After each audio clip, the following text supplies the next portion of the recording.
المرسلين نبينا محمد وعلى آله وصحبه أجمعين. أما بعد فأعوذ بالله من الشيطان الرجيم. بسم الله الرحمن الرحيم.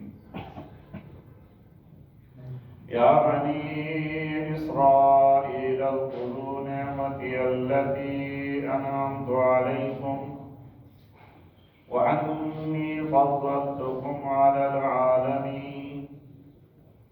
واتقوا يوما لا تجزي نفس عن نفس شيئا ولا يقبل منها شفاعة ولا يؤخذ منها عدل ولا هم ينصرون.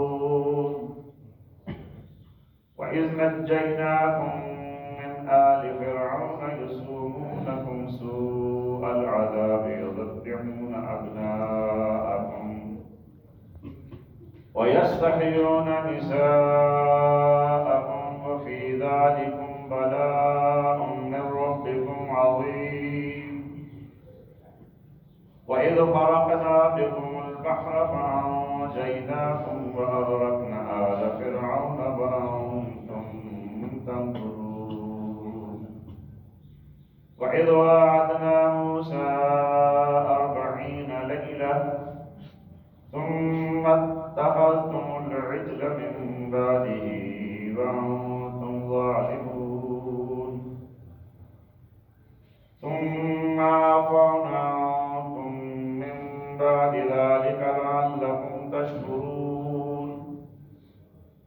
وإذ آتينا موسى الكتاب والفرقان لعلكم تهتدون. وإذ قال موسى لقومه يا قوم إنكم ظلمتم أنفسكم باتخاذكم العجل وتوبوا إلى بارئكم فاقتلوا أنفسكم ذلكم خير لكم عند بارئكم فتاب عليكم إنه هو التواب الرحيم. وإذ قلتم يا موسى لن نؤمن لك حتى نرى الله جهرة فأخذتكم الصاعقة وأنتم تنظرون. ثم بعثناكم من بعد موتكم لعلكم تشكرون. وظللنا عليكم الغمام وأنزلنا عليكم المن والسلوى كلوا من طيبات ما رزقناكم وما ظلمونا ولكن كانوا أنفسهم يظلمون. وإذ قلنا ادخلوا هذه القرية فكلوا منها حيث شئتم رغدا وادخلوا الباب سجدا وقولوا حطة نغفر لكم خطاياكم وسنزيد المحسنين. وبدل الذين ظلموا قولا غير الذي قيل لهم فأنزلنا على الذين ظلموا رجزا من السماء بما كانوا يفسقون.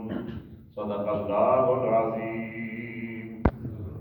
رب اشرح لي صدري ويسر لي أمري واحلل عقدة من لساني يفقهوا قولي. اللهم أرنا الحق حقا وارزقنا اتباعه وأرنا الباطل باطلا وارزقنا اجتنابه آمين یا رب العالمین. معلم الاحترام بھائیوں، بزرگوں، دوستوں اور عزیز نوجوان ساتھیوں، الحمدللہ کہ آج کی اس نشست میں ہم معاذ اللہ کی توفیق کے ساتھ چھٹے رکوع کا مطالعہ کریں گے. آج 7واں روزہ ہے جن میں ہم نے چھٹی کی تھی، اس لیے رہے گا. آج کے اس رکوع کے اندر آیات زیادہ ہیں، لمبا رکوع تھا اس لیے میں نے ترجمانی چھوڑ دی ہے. انشاءاللہ جب آیات میں پڑھوں گا ساتھ ساتھ ترجمانی اور تفسیر بھی ہوتی رہے گی. اللہ تعالیٰ ہم سب کو قرآن عظیم شان کو سمجھ کر پڑھنے کی توفیق عطا فرمائے. کل جیسا کہ میں نے عرض کیا تھا کہ یہ 5ویں رکوع سے لے کے تقریباً آگے 10 رکوع جو ہیں مسلسل بنی اسرائیل کی تاریخ کے وہ مشہور و معروف واقعات ان کا تذکرہ ہے۔ دنیا کے اندر ابتدائے آفرینش سے آج تک نبی صلی اللہ علیہ وسلم کے زمانے تک بے شمار اقوام اور کم و بیش 1,24,000 انبیاء اور رسل دنیا میں تشریف لائے انسانیت کی ہدایت اور رہنمائی کے لیے، لیکن اللہ تبارک و تعالیٰ نے ہمیں خاص طور پر جس قوم کا ماڈل بنا کر ہمارے سامنے پیش کیا کہ اس کو دیکھو کہ یہ تمہارے ساتھ ہی ملحق بنی اسرائیل کے انبیاء اور رسول گزرے ہیں، اور وہ بنی اسرائیل کے تھے اور تم بنی اسماعیل ہو، اس اعتبار سے تمہارا ان کے ساتھ رشتہ بھی دادا پوتے کا ہے، اور پھر تم بیت المقدس کی طرف نماز پڑھتے ہوئے اپنا رخ کرتے رہے اور ان کا قبلہ و کعبہ بھی بیت المقدس ہی رہا ہے، اور پھر انہوں نے جہاں جہاں اللہ اور اس کے رسول وقت کے پیغمبر کی فرما برداری میں وقت گزارا ہے تو اللہ نے ان پر انعام و اکرام کیے، اور جہاں جہاں ان سے فرگزاشتیں ہوئی ہیں، نافرمانیاں کی ہیں، پھر اللہ کے عذاب کا کوڑا بھی ان پہ برسا ہے۔ تو آج کے اس رکوع کے اندر اللہ تبارک و تعالیٰ نے اپنی ان انعامات کا اور اپنی ان مہربانیوں کا جو بنی اسرائیل پر کی تھی ان کا بھی ذکر کیا ہے، اور پھر ان کو جو عذاب کا کوڑا برسا ہے اس کی بھی تفصیل ہمارے سامنے ہے۔ گزشتہ رکوع میں اللہ تبارک و تعالیٰ نے فرمایا تھا کہ اے بنی اسرائیل تم میری نعمت کو یاد کرو کہ میں نے تمہیں جہان والوں پر فضیلت عطا کی ہے۔ تو وہ فضیلت کیا تھی؟ وہ علم کی فضیلت تھی۔ ایک طرف مشرکین مکہ تھے، مشرکین عرب تھے، مدینہ طیبہ میں مشرکین تھے، اور اوس و خزرج کے 2 قبائل تھے۔ تو یہودیوں کے 3 قبیلے جو تھے وہ مدینہ طیبہ کے اندر تھے، بنو نذیر تھی، بنو قینقاع تھی، بنو قینقاع، بنو نذیر اور بنو قریظہ۔ یہ 3 قبائل جو تھے یہ مدینہ طیبہ میں یہودیوں کے مشہور قبیلے، اور یہ پڑھے لکھے لوگ تھے، اہل کتاب تھے، اور ان کی ایک طرح سے باقی عرب پر ایک داغ بیٹھی ہوئی تھی کہ ان کے پاس کتاب کا علم ہے۔ تو اللہ تبارک تعالیٰ فرماتا ہے کہ یہ فضیلت میں نے تمہیں علم کے اعتبار سے دی تھی باقی لوگوں کی، تم رہنمائی کرو۔ تو بجائے رہنمائی کرنے کی انہوں نے اپنی اس کتاب میں ہی تحریر کر لی، نماز کو چھوڑ دیا، زکوٰۃ کو چھوڑ دیا، روزے کو چھوڑ دیا، ایک روزہ وہ عاشورہ محرم کا رکھتے تھے، باقی کچھ نہیں۔ اس کی بات کی آج انشاءاللہ میں کوشش کروں گا آپ کے سامنے رکھوں۔ تو اللہ فرماتا ہے کہ بنی اسرائیل یاد کرو میری ان فضیلتوں کو جو میں تمہارے اوپر کی تھی، اور جہان والوں پر تمہیں وفضلتکم علی العالمین کہ دنیا کی ساری قوموں پر میں نے تمہیں فضیلت عطا کی تھی۔ وہ فضیلت کی تھی، اللہ فرماتا ہے وَلَقَدْ أَخْتَرْنَاهُمْ عَلَىٰ عِلْمٍ عَلَى الْعَالَمِينَ، اور علم کی فضیلت تھی جو سارے جہانوں پر اللہ نے ان کو عطا کی کہ ان کے اندر بے شمار پیغمبر، سب سے زیادہ پیغمبر ان کے ہاں پیدا ہوئے۔ اللہ نے ان کو ملک بھی عطا کیا، بادشاہ ان میں بہت زیادہ ہے، حضرت داؤد کو دیکھے، حضرت سلیمان کو دیکھے، سارے ان کے اندر ہیں۔ اور پھر اللہ تبارک تعالیٰ نے ان کو وہ رحمتیں اور وہ انعام ان پر کیے ہیں۔ اللہ فرماتا ہے وَآتَيْنَاهُمْ مَا لَمْ يُؤْتِ أَحَدًا مِنَ الْعَالَمِينَ، میں نے ان کو وہ کچھ دیا ہے کہ جو کسی کو بھی اس سے پہلے نہیں دیا۔ تو اس نعمت کا تذکرہ ہو رہا ہے کہ دیکھو تم کیوں اللہ کو بھول گئے ہو، کیوں تم اس رسول پر ایمان نہیں لا رہے، یہ دیکھو تمہاری وہ ساری کہانی تمہارے سامنے جو ہے وہ بیان کر رہا ہے کھول کے، یہ کسی کالج یونیورسٹی اور سکول مدرسے کا پڑھا ہوا نہیں ہے، اس پر وہی آتی ہے تو وہ تمہاری ساری چارج شیٹ جو ہے اس کی زبان پہ جاری ہو جاتی ہے۔ اب بھی تم تصدیق نہیں کرتے کہ یہ اللہ کا سچا رسول ہے، اور تم جانتے ہو ایک ایک چیز اللہ نے ان کو بتائی، پوری کہانی ان کو جگہ جگہ اللہ فرماتا ہے وَإِذْ قَالَ وَإِذْ نَجَّيْنَاكُمْ، ہر جگہ یاد کرو اس وقت کو، یاد کرو 15-20 مرتبہ جو ہے یہ قرآن مجید کے اندر ان کو یاد دہانی کرائی گئی ہے کہ یہ وہ کہانیاں تھیں، باقی لوگوں کو تو نہیں پتا تھا لیکن ان کو پتا تھا، ان کے بچے کو علم تھا کہ ہمارے بزرگوں سے یہ گزاشتے ہوئی، سب کچھ جانتے تھے، اور سب کچھ جانتے ہوئے نبی صلی اللہ علیہ وسلم پر ایمان صرف وہ قومی تحسب جو تھا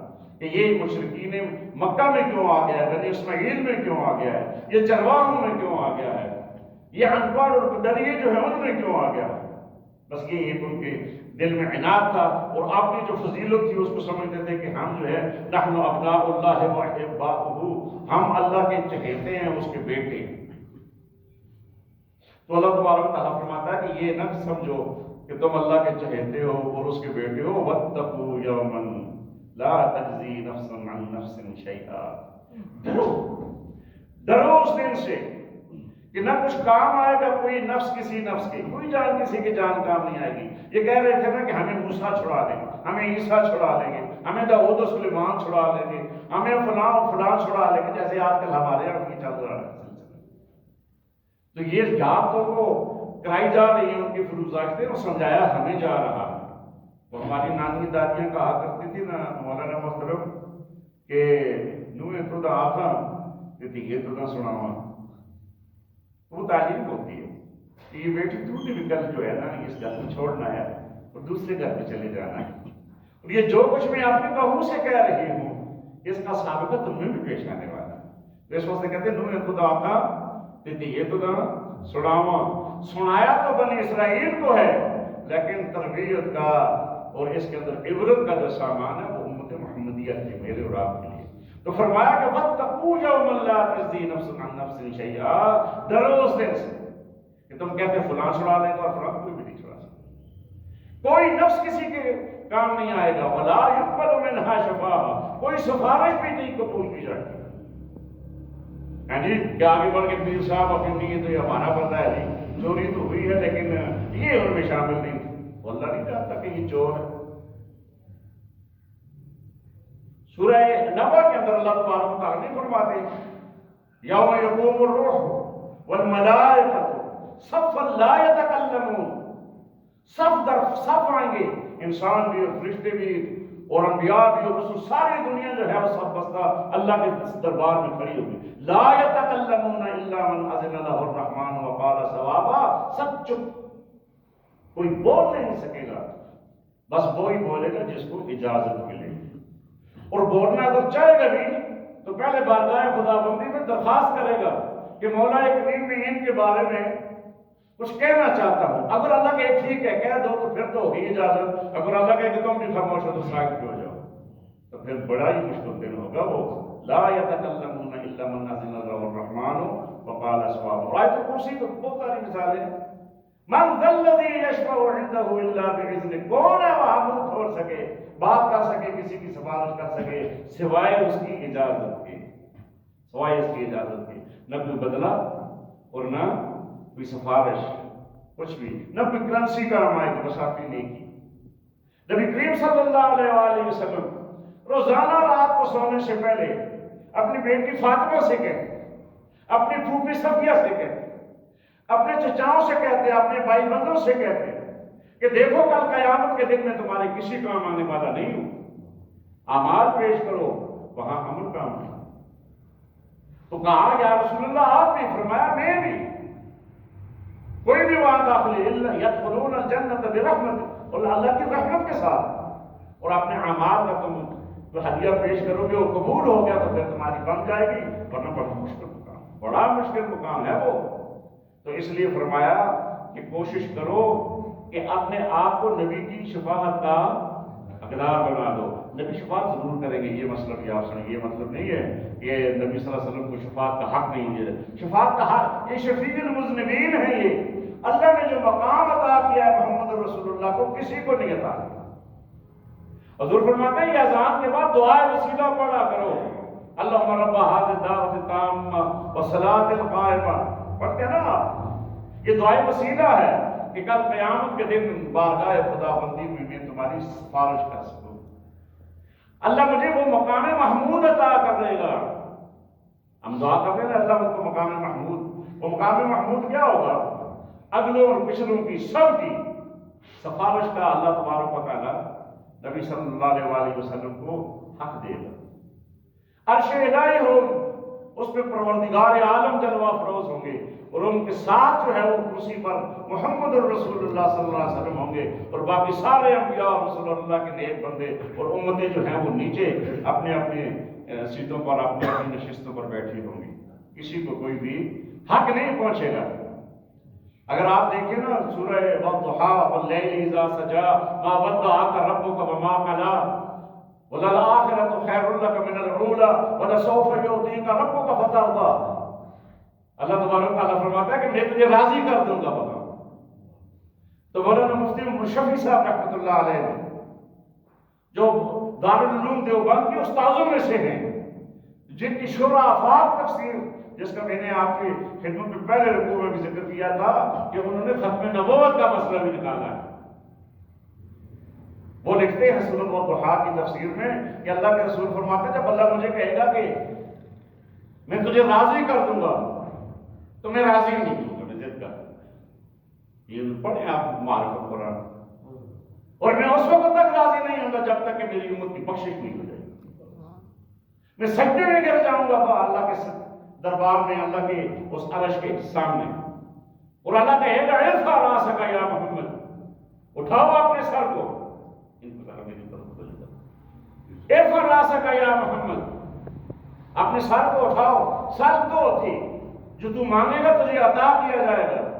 تو اللہ کا رسول شفاعت کبریٰ کا وہ جو مقام ہے، وہ مقام محمود جو ہے، وہ اللہ عطا کرے گا. اور میری اور آپ کی اور ہم سب کی اگر اس قابل ہوئے تو ہماری شفاعت ہو جائے گی. امتیں جائیں گی اپنے پیغمبروں کے پاس، حضرت آدم علیہ السلام کے پاس. آدم صفی اللہ، ہماری شفاعت کیجیے. وہ کہیں گے مجھ سے غلطی ہو گئی، مجھ میں ہمت نہیں ہے کہ میں اللہ کے سامنے اپنی زبان.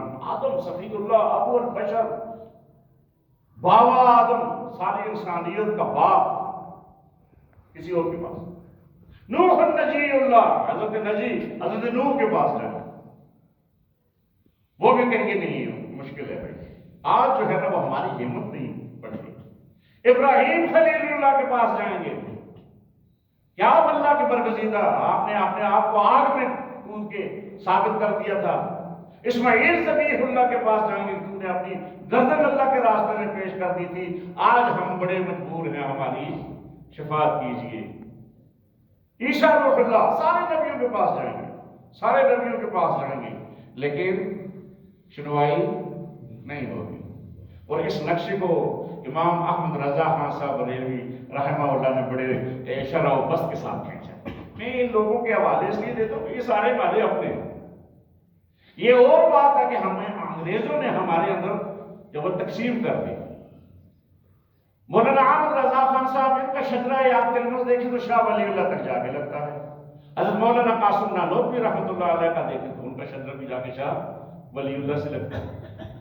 اور مولانا قاسم نانوتوی جو ہے وہ بھی مولانا مملوک علی کے شاگرد ہیں، اور سر سید احمد خان بھی مولانا مملوک علی کے شاگرد ہیں یہ سارے ایک ہی ہیں پیچھے سے.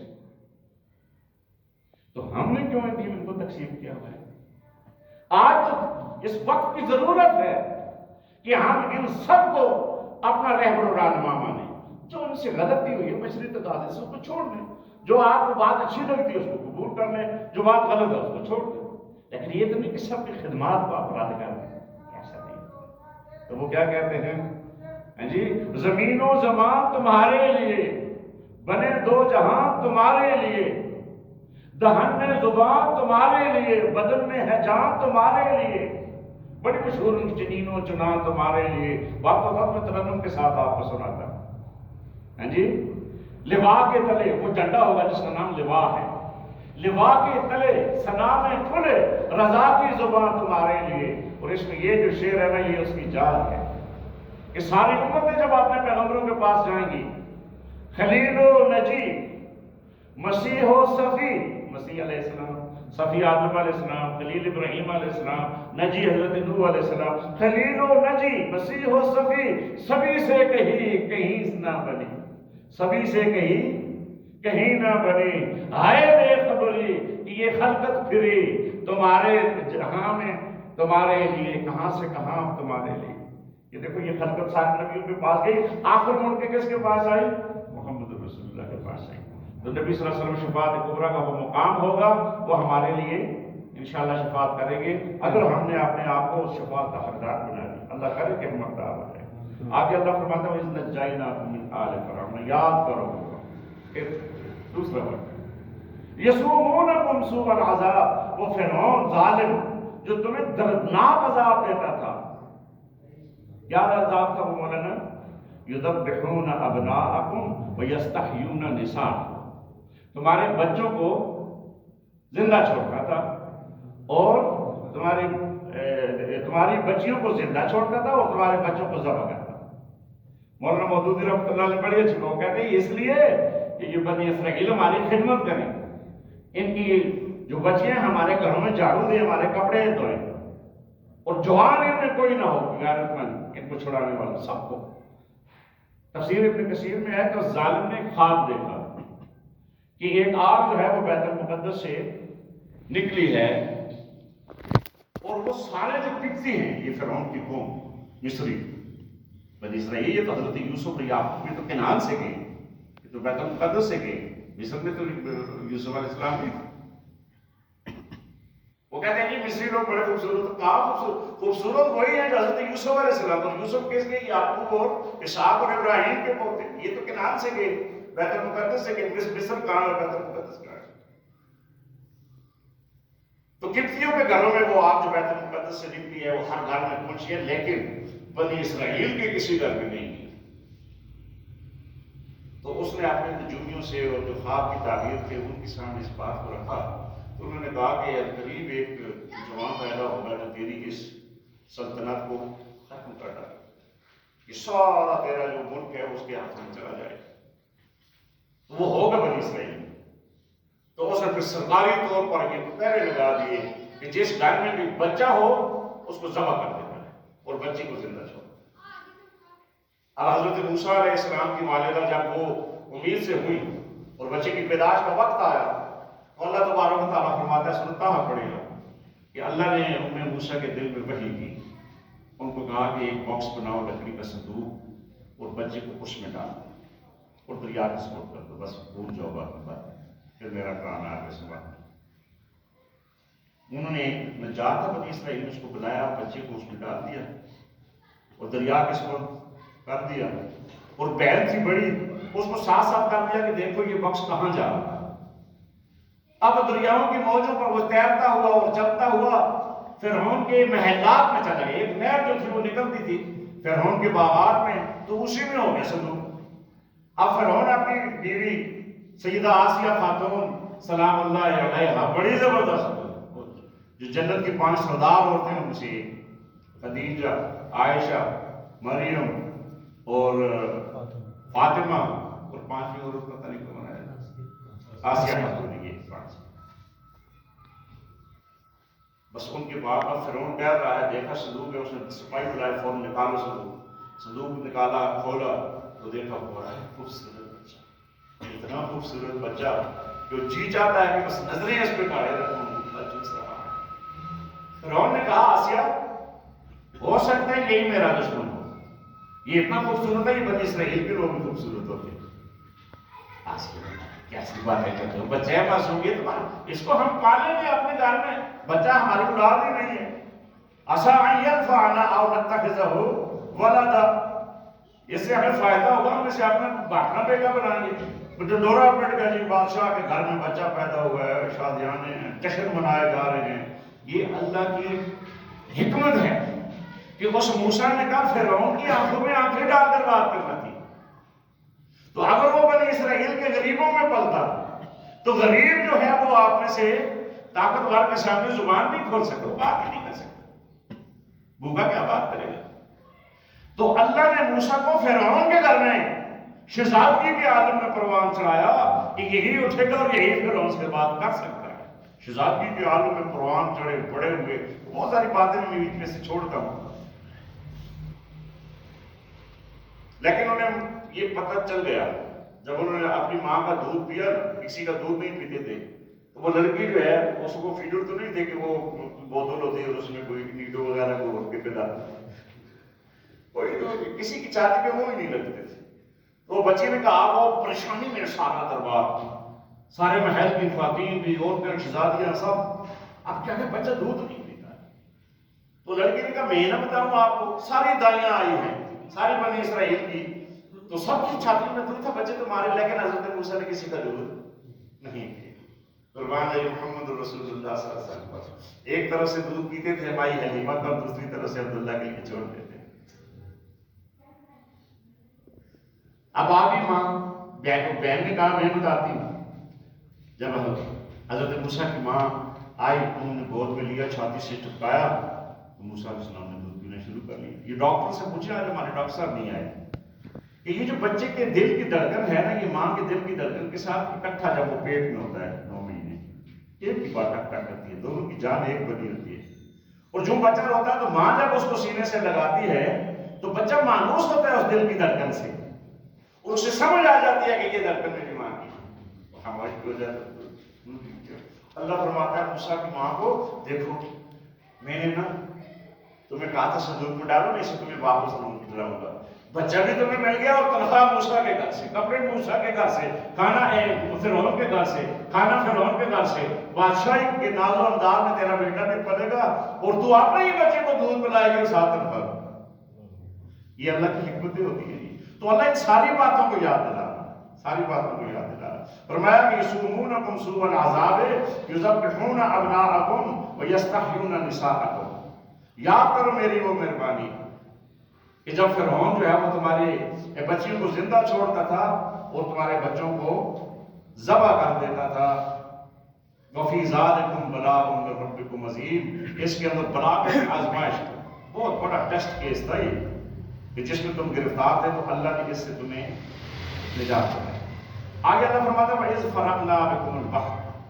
یاد کر وہ وقت جب ہم نے سمندر کو پھاڑ دیا تھا. فَأَنْجَيْنَاكُمْ تمہیں نجات عطا کی تھی. وَأَغْرَقْنَا آلَ فِرْعَوْنَ اور فرعون اور اس کے سپاہی اور اس کے لشکریوں کو ہم نے اس میں غرق کر دیا تھا. وَأَنْتُمْ تَنْظُرُونَ تم دیکھ رہے تھے اپنی آنکھوں سے دیکھ رہے تھے. یہ بہت بڑے اس واقعے کی طرف اشارہ ہے.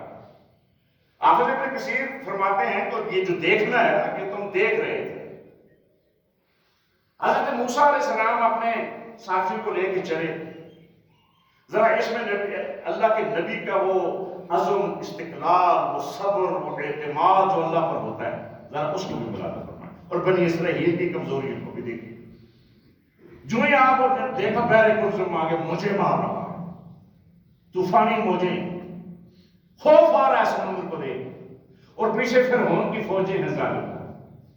اب یہ کہنے لگے موسیٰ کیا مصر میں ہمارے لیے دفن کی جگہ نہیں تھی تم دبونے کے لیے ہمیں سمندر میں لے آیا. یہ فوجیں ہمارے پیچھے آ رہی ہیں ہم جو لوگ مارے جائیں گے. اِنَّا لَمُدْرَكُونَ ہم پکڑے جائیں گے.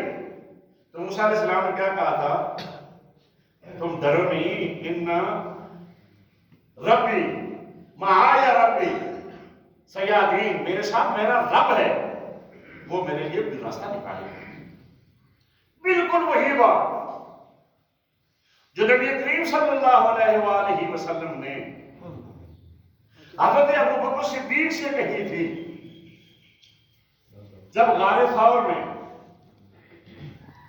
سیدنا ابو بکر نے فرمایا یہ اللہ کے رسول دشمن سر پہ آ پہنچا ہے ہم مارے جائیں گے ہم پکڑے جائیں گے. تو نبی صلی اللہ علیہ وسلم نے کیا فرمایا تھا؟ نبی صلی اللہ علیہ وسلم فرمایا لا تحزن ان اللہ معنا. صبر کی بات ان اللہ مع الصابرین. آج ہمارے ساتھ بھی ہے.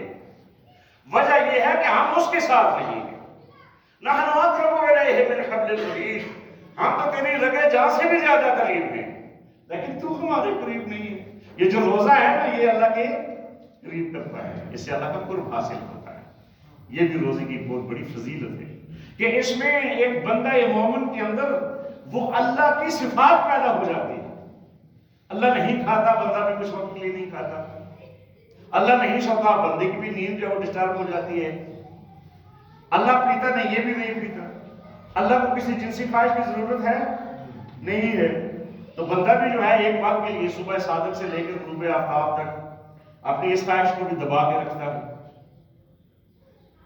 جو جائز اور حلال چیزیں ان سے بھی اجتناب کرتا تو اللہ کا قرب نصیب ہوتا ہے. پھر اللہ کہتا ہے جب تو میرے قریب ہو جاتا ہے تو میں تیرا ہاتھ بن جاتا ہوں جس سے تو کام کرتا ہے. میں تیری نگاہیں بن جاتا ہوں جس سے تو دیکھتا ہے. میں تیری زبان بن جاتا ہوں جس سے تو بولتا ہے، میں تیرے کان بن جاتا ہوں جس سے تو سنتا ہے، میں تیری پاؤں بن جاتا ہوں جس سے وہ تو چلتا ہے۔ ہمارے اعضاء و جوارح ہمارے اپنے ہوتے ہیں، کام بھی ہمارا ہوتا ہے، لیکن اس کے پیچھے قوتیں اللہ کی طرف ہوتی ہیں۔ تو حضرت موسیٰ نے اتنا اعتماد دکھایا، فرمایا کہ نہیں ایسا کچھ نہیں ہے، میرا رب میرے ساتھ ہے، وہ مجھے نجات دے گا۔ تو اللہ تبارک و تعالیٰ نے کیا فرمایا؟ اللہ نے فرمایا کہ اضرب عصاک الحجر، نہیں اپنے سمندر کی موجوں پر اپنے عصا کو مار، وہ دوسری بات ہے۔ جب عصا موسوی حرکت میں آیا تو کیا ہوا جی؟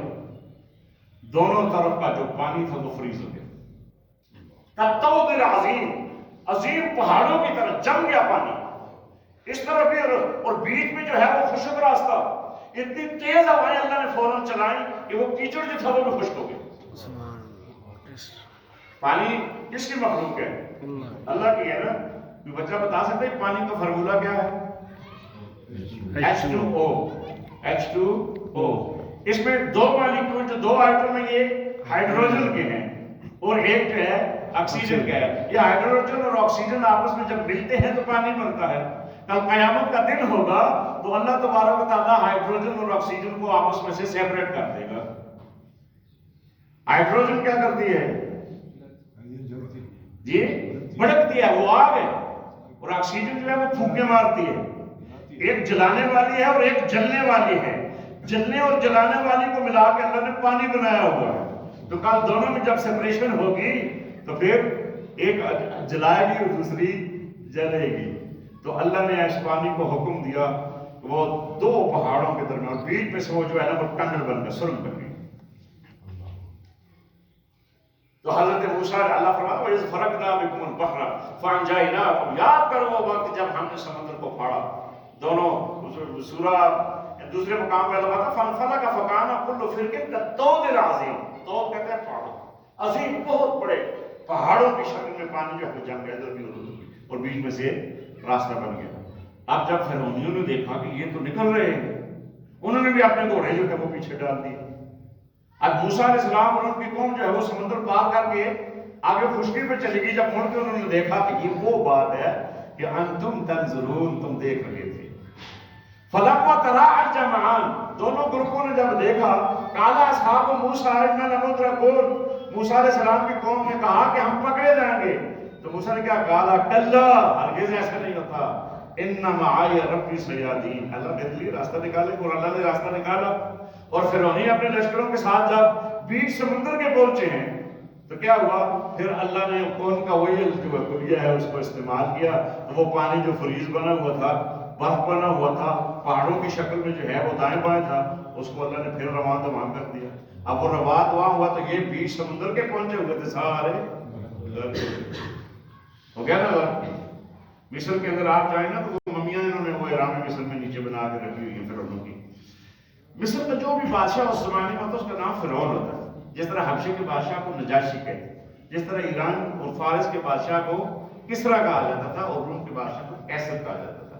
تو یہ جو فرعون موسیٰ ہے، سارے ہی فرعون تھے، یوسف علیہ السلام کے زمانے میں فرعون تھا، لیکن یہ فرعون بڑا مشہور ہوا ہے۔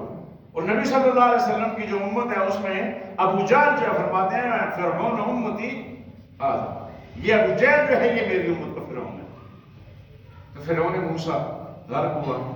اب سائنسدانوں نے دیکھا کہ ایک لاش جو ہے اس پر نمکیات ہیں، باقی ساری لاشیں اس طرح ممی کی ہوئی ہیں، اس وقت تک اللہ نے ان کو اس لیے رکھا ہوا ہے۔ اس فرعون کو بھی اللہ نے کہا کہ میں تجھے جو ہے وہ آنے والی دنیا تک نشانی بنا کے چھوڑوں۔ تو اس پر دیکھا کہ وہ سالٹش نمکیات، تو وہ بڑا سوچتے رہے۔ تو جب قرآن پڑھا تو پتہ چلا کہ یہ وہ ہے بدماش جس کو اللہ نے سمندر میں ڈال دیا تھا، پھر سمندر کی موجوں نے اس کو نکال کے سائڈ پہ رکھا، تو پتہ چلا کہ یہ فرعون ہے۔ تو وہ اسی طرح وہاں پر پڑا ہوا۔ تو اللہ تبارک و تعالیٰ نے اس فرعون کو کیا کیا جی؟ ہمارے لیے عبرت کا نشان بنا دیا۔ اور یہ وہ دن ہے جس کے بارے میں مفسرین کہتے ہیں کہ عاشورے کا دن محرم کی 10 تاریخ، نبی کریم صلی اللہ علیہ وآلہ وسلم جب مدینہ طیبہ تشریف لے گئے تو آپ نے دیکھا کہ یہود جو ہیں وہ عاشورے کا روزہ رکھتے ہیں، محرم کی 10 تاریخ کا روزہ رکھتے ہیں۔ نبی صلی اللہ علیہ وسلم مکہ میں بھی روزہ رکھتے تھے عاشورہ، اور صحابہ کرام سے بھی رکھواتے تھے، اور ایسا لگتا ہے کہ یہ فرض سمجھ کے رکھتے ہیں۔ ابھی وہ رمضان کے روزے تو نہیں فالو ہوتے، رمضان کے روزے تو ہجرت کے دوسرے سال مدینہ میں فرض ہوئے۔ اس سے پہلے کون سا روزہ تھا؟ اس میں صرف عاشورے کا روزہ تھا۔ ایسے لگتا ہے جیسے حضرت ابراہیم علیہ السلام یا سابقین امت جو ہے ان کی طرف سے چلا آ رہا تھا، قریش بھی رکھتے ہیں، فرض روزے کی طرح یہ روزہ رکھا ہے۔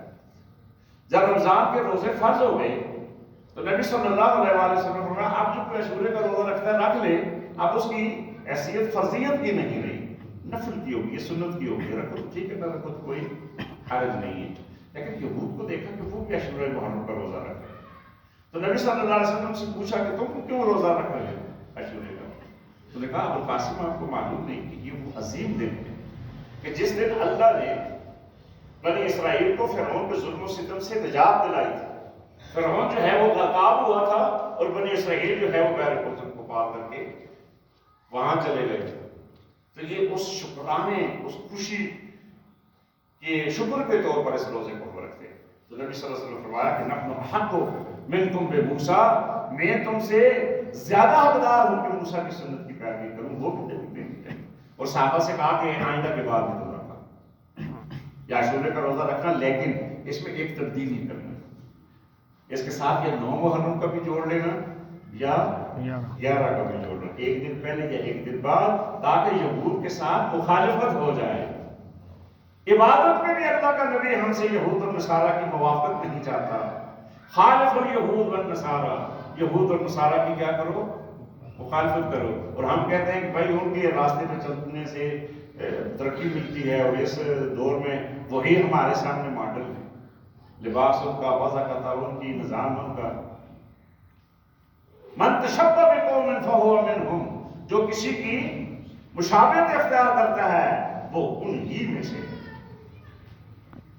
تو فرمایا کہ ایک دن پہلے یا ایک دن بعد رکھا کرو۔ تو یہ روزہ جو ہے عاشورے کا، یہ محرم کی 10 تاریخ جب اللہ تبارک و تعالیٰ نے فرعون کے ظلم و ستم سے اپنے پیغمبر اور ان کے ساتھیوں کو نجات دلائی۔ آگے اللہ فرماتا ہے وَإِذْ وَاعَدْنَا مُوسَىٰ 40 لَيْلَةً، یاد کرو وہ وقت جب ہم نے موسیٰ سے 40 شب و روز کا ایک میثاق، ایک عہد کیا تھا، ایک وعدہ کیا تھا۔ تو وہ تو آیا جبل طور پر ہمارے ساتھ مذاکرات کرنے کے لیے اور ہدایت کی کتاب لینے کے لیے۔ ثم اتخذتم العجل من بعد وانتم ظالمون، اور ظالمون تم نے اس کے پیچھے مشرق کو معبود بنا لیا۔ وہ سامنے جادوگر کے وقت صورت تھا، یہ پوری پکچر اور وسط کے ساتھ بات ہمارے سامنے آتی ہے کہ انہوں نے کیا کیا کہ مشرق کو معبود بنا لیا۔ اللہ نے کہتا ہے کہ دیکھو میری یہ نعمتیں تمہارے اوپر ہوگی، اور میرے احسانات ہیں جو میں نے تمہاری طرف کیے ہیں، تم پر کیے ہیں، اور تمہارے لیے کرتوت ہے کہ احسانات کا یہ مشرق کو معبود بنا لیا۔ اب حضرت موسیٰ علیہ السلام جب جبل طور سے واپس آئے تو دیکھا قوم جو ہے وہ مشرق کے گرد طواف کر رہی ہے اور اس کی وہ ڈنڈوت کر رہی ہے۔ حضرت ہارون علیہ السلام کو آپ چھوڑ کے گئے بنی اسرائیل کی اس میں، تو جب آپ واپس آئے دیکھا مشرقوں کی قوم کو بھی، تو حضرت ہارون علیہ السلام کی داڑھی کو پکڑا، سر کے بالوں سے پکڑا۔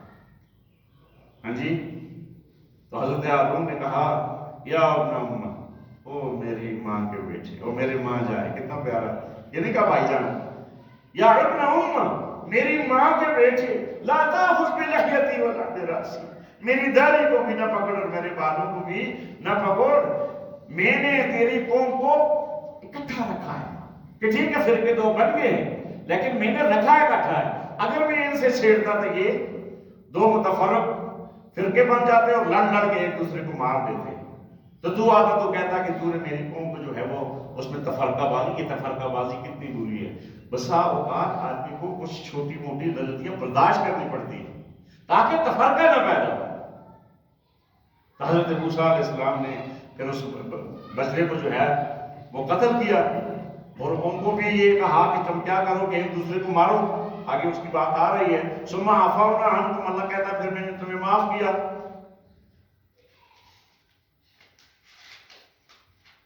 من بعد ذلک لعلکم تشکرون، تاکہ تم شکر کرو۔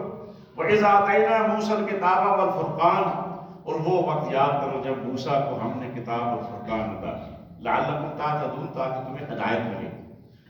وَإِذْ قَالَ مُوسَى لِقَوْمِهِ، پھر اس بات کو بھی یاد کرو، ایک ایک بات جو ہے یاد دلائی جا رہی ہے۔ جب موسیٰ نے اپنی قوم سے کہا تھا یا قوم انکم ظلمتم انفسکم باتخاذکم العجل فتوبوا الی بارئکم، اے میری قوم تم نے اپنے اوپر ظلم کیا ہے اس بچڑے کی بندگی کر کے، تو اب تم توبہ کرو، اور توبہ کیسے کرو؟ فقتلوا انفسکم، مارو ایک دوسرے کو۔ مفسرین لکھتے ہیں کہ ایک بادل جو ہے گٹا اندھیری کالی، وہ جو ہے ان پہ چھا گئی، اور انہوں نے تلواریں لی، اور 70,000 جو افراد ہیں وہ ایک دوسرے کی تلواروں سے لاکھوں کی تعداد۔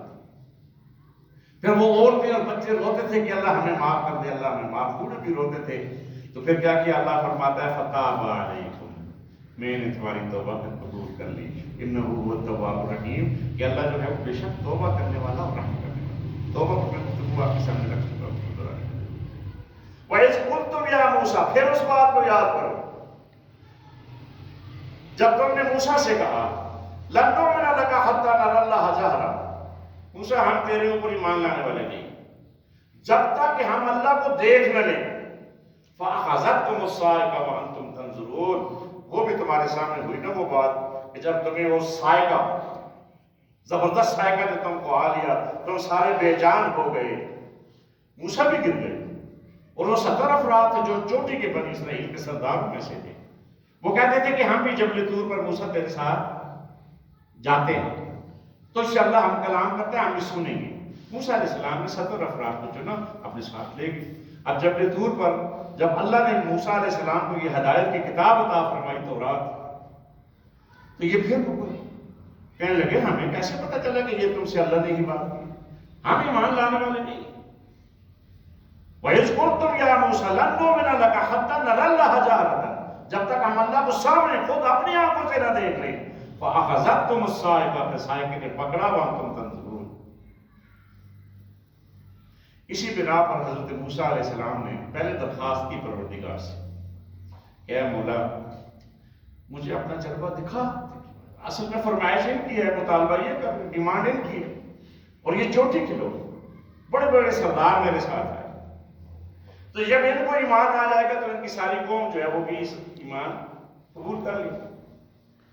نبی جو ہے وہ ہدایت کے لیے حریص ہوتا ہے۔ جس طرح نبی صلی اللہ علیہ وسلم اجیل، عتبہ، شیبہ ان کو لے کے بیٹھے تھے مکہ میں، تو حضرت عبداللہ بن مکتوم رضی اللہ تعالیٰ عنہ نے آواز لگائی کہ محمد صلی اللہ علیہ وسلم آج کون سی نئی روایت اتری ہے مجھے بھی سکھاؤ۔ تو نبی صلی اللہ علیہ وسلم نے جو ہے وہ اپنا، وہ بزی تھے، ان کے ساتھ بات کر رہے تھے، تو ان کی بات کا جواب دیا تو اللہ کو سخت غصہ آیا، اپنے نبی پر محبت بھرا جو ہے وہ عتاب کیا۔ یہ ابو جہل اور یہ کسی کام کے نہیں ہیں، قیمتی یہ بلال ہے، یہ صہیب ہے، یہ عبداللہ ابن مکتوم ہے، تو ان کی بات اب ایسا وتولى کی پوری صورت موجود۔ تو خیر بارہ فرمایا رب ارنی انظر الیک، پروردگار میں تجھے دیکھنا چاہتا ہوں۔ اللہ کی طرف سے کیا جواب آیا؟ لن ترانی، تو مجھے نہیں دیکھ سکتا۔ موسیٰ نے بھی کہا کہ یہ تم نہیں دیکھ سکتے اللہ کو، وہ کہ ہماری نظر جان سے قریب ہے، لیکن ابصار اس کا ادراک نہیں کر سکتی، لا یدرک الابصار۔ آج ہم اسے نہیں دیکھ سکتے، لیکن یہ رمضان ہے، اس میں ایک فضیلت آپ کو اور بھی میں بتا دوں، روزے کی فضیلت۔ یہ روزہ رکھنے والوں کے لیے اللہ فرماتے ہیں، نبی صلی اللہ علیہ وسلم فرماتے ہیں للصائم فرحتان، روزہ دار کے لیے 2 خوشیاں۔ کتنی خوشیاں ہیں؟ 2 بے شمار خوشیاں، لیکن اسپیشل خوشیاں اللہ نے ذکر فرمائی، حدیث قدسی۔ للصائم فرحتان، روزہ دار کے لیے 2 خوشیاں ہیں۔ فرحت عند فطرہ، ایک خوشی اس کو جب وہ افطار کرتا ہے، دن بھر کا بھوکا پیاسا، زبان خشک ہو رہی ہے، گلے میں کانٹے چبھ رہے ہیں، تو وہ کھاتا نہیں ہے، پیتا نہیں ہے، جب اس بات کو دیکھتا نہیں۔ تو جب افطار کے دسترخوان پہ انواع و اقسام کے مشروبات بھی ہوتے ہیں، کھانے بھی ہوتے ہیں، تو آپ نے جب بھوک پیاس کو مٹاتا ہے تو گویا اس کو راحت محسوس ہوتی ہے کہ سارا دن اللہ کی اطاعت اور فرمانبرداری میں گزرا ہے۔ تو یہ بھی ایک روحانی خوشی ہے۔ فرمایا فرحت عند فطر وفرحت عند لقاء ربہ، اور دوسری خوشی اس کو تب ہوگی جب وہ اپنی ان آنکھوں سے اللہ کو دیکھے، بہت بڑی خوشی ہے۔ وجوہ سورۃ قیامہ میں اللہ فرماتا ہے وجوہ یومئذ ناظرۃ الی ربھا ناظرہ، اس وقت کچھ چہرے اشاش مشاش ہوں گے، شادہ و فرحاں ہوں گے، اللہ ان میں شامل فرما دے، تو وہ اپنی آنکھوں سے اللہ کا دیدار کر رہے ہوں گے، جنتیوں کو ہر خوشی میسر ہوگی وہاں پر، اور اللہ پوچھے گا کسی اور چیز کی ضرورت ہے؟ سب کچھ ہے، تو اللہ کہے گا کہ ایک خوشی ایک نعمت رہتی وہ میرا دیدار ہے۔ نبی صلی اللہ علیہ وسلم صحابہ نے پوچھا ہم اللہ کو کیسے دیکھیں گے؟ فرمایا جس طرح تم چاند اور سورج کو دیکھتے ہیں، چاند آتا ہے سب لوگ اس کو دیکھ رہے ہیں، ساری دنیا دیکھ، اس طرح سورج کو تم دیکھ، تو اللہ جو ہے وہ اپنے جمال کا، اپنے حسن کا پردہ ہٹا دے گا، اس کا حسن جو ہے وہ بے نقاب ہو جائے گا، بے حجاب ہو جائے گا، اور ساری دنیا جو ہے وہ اپنے رب کا دیدار کر رہی ہوگی۔ یہ بھی ہے، لیکن یہاں حضرت موسیٰ نے جب کہا کہ رب ارنی انظر الیک، کہ اللہ میں تجھے دیکھنا چاہتا ہوں، فرمایا لن ترانی، تو مجھے نہیں دیکھ سکتا، ولکن انظر الی الجبل، تو پہاڑ کی طرف دیکھ لے، فإن استقر مکانہ فسوف ترانی، اگر پہاڑ اپنی جگہ پہ ٹک گیا تو پھر تو مجھے دیکھ لے گا۔ فلما تجلی ربہ الی الجبل، جب اللہ نے اپنے حسن و جمال کی ایک ہی تجلی جو ہے وہ جبل طور پر پھینکی، تو کیا ہوا؟ ایک دھماکہ ہوا، پہاڑ پھٹ گیا، سرما بن گیا، موسیٰ گر گیا، اور ساتھ وہ جو چودھری تھے وہ مر گئے۔ پھر اللہ جب موسیٰ علیہ السلام کو فاقہ ہوا تو فرمایا یا بار الہ تو پاک، لیکن ان کا کیا ہوگا؟ میں قوم کو جواب کیا دوں گا ان کو سے؟ پھر اللہ نے ان کو سکھایا۔ تو یہ ایسی قوم ہے جس کے یہ کرتوت ہمارے سامنے آتے ہیں، تو اللہ کو کوئی دیکھ نہیں سکتا، لیکن ہمارے علماء دیوبند رحمہم اللہ نے بعض لوگوں اور بعض جو ہے دوسرے اکابرین نے معراج کی رات نبی صلی اللہ علیہ وسلم کا اللہ سے ملاقات کرنا اور اللہ کا دیدار کرنا ثابت کیا، وہ کہ مولانا مودودی نے اس کا انکار کیا، کہتے کہ اللہ کو کوئی نہیں دیکھ سکتے۔ حضرت عائشہ کی حدیث جو متفق القرآن میں موجود ہے، لیکن مفتی محمد شفیع صاحب نے دوسرے قابلین نے یہ لکھا ہے کہ اللہ کو دیکھا، تو پھر احمد رضا خان کی وہ بات مجھے سچی لگتی ہے کہ قصہ طور معراج سمجھے کوئی، کس کو دیکھا یہ موسیٰ سے پوچھے کوئی، موسیٰ نے تو نہ دیکھ سکا، قصہ طور معراج سمجھے کوئی، کس کو دیکھا یہ موسیٰ سے پوچھے کوئی، آنکھ والوں کی ہمت پہ لاکھوں سلام، مصطفیٰ جان میرے ہمت پہ لاکھوں سلام۔ اس میں کوئی بات کی شرکیہ نہیں ہے، جو شرکیہ ہوتی ہے اس کو ہم بیان نہیں کرتے ہیں۔ تو خیر بار فرمایا کہ تم نے دیکھا، جب مطالبہ کیا کہ اللہ ہم تمہیں یہ موسیٰ تیرے رب کو دیکھیں گے تو ایمان لائیں گے، تو اللہ کو جو ہے غصہ آیا اور ایک دھماکہ ہوا، زبردست سائیکل نے تم کو آ لیا اور تم بے جان ہو کے گر چکے، پھر اللہ نے تم کو جلا اٹھایا، شاید کہ اس احسان کے بعد تم اس کی شکر گزار بن سکو۔ آگے اللہ فرماتا ہے وَظَلَلْنَا عَلَيْكُمُ الْغَمَامَ، یہ اپنی رحمت اور مہربانیاں تمہارے اوپر ہم نے جو ہے وہ سائبان بادل کا سایہ کیا، وَأَنزَلْنَا عَلَيْكُمُ الْمَنَّ وَالسَّلْوَىٰ، اور تمہارے اوپر ہم نے من و سلوہ اتارا، کُلُوا مِن طَیِّبَاتِ مَا رَزَقْنَاکُمْ، یہ پاکیزہ چیزیں جو ہم نے تمہیں دی ہیں ان کو کھاؤ، وَمَا ظَلَمُونَ وَلَٰكِن كَانُوا أَنفُسَهُمْ يَظْلِمُونَ، اللہ فرماتا ہے میں نہیں کسی پہ ظلم کرتا، یہ خود اپنے آپ پر ظلم کرتے ہیں۔ وَإِذْ قُلْنَا ادْخُلُوا هَٰذِهِ قَرْيَةً، جب ان سے کہا گیا کہ اس بستی میں داخل ہو جاؤ، فَكُلُوا مِنْهَا حَيْثُ شِئْتُمْ رَغَدًا، یہاں سے چاہو کھاؤ پیو مزے کرو، یہ تمہاری اپنی بستی ہے، اور جب داخل ہو نا وَادْخُلُوا الْبَابَ، تو سجدہ سجدہ کرتے ہوئے، اللہ کے سامنے شکرانے کا سجدہ کرتے ہوئے، اور زبان سے کہو قولوا حطۃ، اپنی عبرانی سے اللہ ہماری خطاؤں کو معاف کر، نغفر لکم خطایاکم، یہ ساری جو چار شیٹ ہے میں اس پہ پانی پھیر دوں گا، معاف کر دوں گا تمہاری ساری خطاؤں کو، وَسَنَزِيدُ الْمُحْسِنِينَ، اور میں احسان کرنے والوں کو اس سے بھی بڑھ کر دوں گا۔ فَبَدَّلَ الَّذِينَ ظَلَمُوا قَوْلًا غَيْرَ الَّذِي قِيلَ لَهُمْ، پھر ان ظالموں نے کیا کیا، جو ان کو کہا گیا تھا نا کہ کہو حطۃ، تو انہوں نے کیا کیا، اس میں سے وہ حطۃ کو تو چھوڑ دیا، وہ حنطۃ کہنے لگے۔ کہا گیا تھا کہ سجدہ کرتے ہوئے جاؤ، اور ان ظالموں نے جو ہے وہ اپنے پوروں اور رانوں پر جو ہے وہ گھسیٹتے ہوئے گھسیٹیاں کرتے ہوئے یہ وہ دروازے سے نکلی، یہ ایسی قوم ہے۔ فَأَنزَلْنَا عَلَى الَّذِينَ ظَلَمُوا، پھر اللہ تبارک و تعالیٰ دوبارہ ان پر رجزا من السماء، آسمان سے عذاب نازل کیا، بما كانوا يفسقون، سبب اس کا یہ تھا کہ یہ فاسق کر رہے تھے، نافرمانیاں کر رہے تھے، ایک سے ایک نعمت میں ان کو جو ہے وہ جتا رہا ہوں، بتا رہا ہوں، عطا کر رہا ہوں، اور ان کے یہ کرتے تھے۔ تو یہ فاسق کہ جو اللہ کی نعمتوں کا شکر ادا نہ کرے. میں نے مختصر جو ہے یہ 2-3 آیتیں رکھی کیونکہ وقت جو ہے وہ برابر ہو گیا 5 منٹ کے اوپر ہو گئے. اللہ مجھے اور آپ کو عمل کرنے کی توفیق عطا فرمائے. آخر دعوانا الحمد